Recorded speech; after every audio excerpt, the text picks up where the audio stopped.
ঢাকা বিশ্ববিদ্যালয় কেন্দ্রীয় ছাত্র সংসদ ডাকসু নির্বাচন ঘিরে শুরু হয়েছে নতুন বিতর্ক। ছাত্র শিবির সমর্থিত ঐক্যবদ্ধ শিক্ষার্থী জোটের মনোনীত জিএস প্রার্থী এস.এম. ফরহাদের প্রার্থিতা চ্যালেঞ্জ করেছেন বামজোট মনোনীত প্রার্থী বি.এম. ফাহমিদা আলম। প্রশ্ন উঠছে, আগে ছাত্রলীগের রাজনীতিতে থাকা এই ফরহাদ এখন কিভাবে শিবিরের প্যানেলে প্রার্থী হলেন?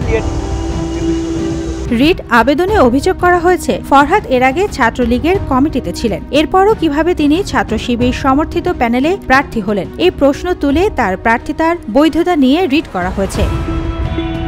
অন্যদিকে শিবির সমর্থকদের অভিযোগ, এস.এম. ফরহাদের জনপ্রিয়তায় ভয় পেয়ে তার বিরুদ্ধে নতুন এই কৌশল নেওয়া হয়েছে। যখন দেখা যাচ্ছে ডাকসুতে ফরহাদের জয় অনেকটাই নিশ্চিত, তখনই তাকে আটকানোর জন্য রিট করা হয়। তাদের দাবি, এই রিট ফরহাদকে থামাতে পারবে না, বরং তার জনপ্রিয়তা আরও বাড়াবে। তবে রিটের কারণে নির্বাচনের আগে শুনানি না হলে ফরহাদের অংশগ্রহণ নিয়ে শঙ্কা রয়েছে বলেও তারা মনে করেন।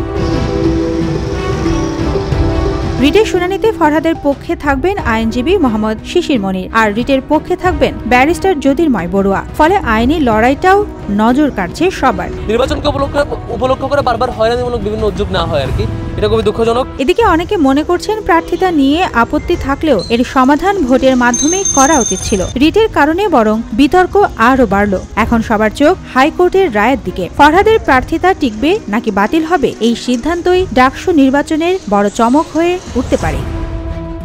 সুবর্ণা মেইজাবিন, দেশকাল নিউজ।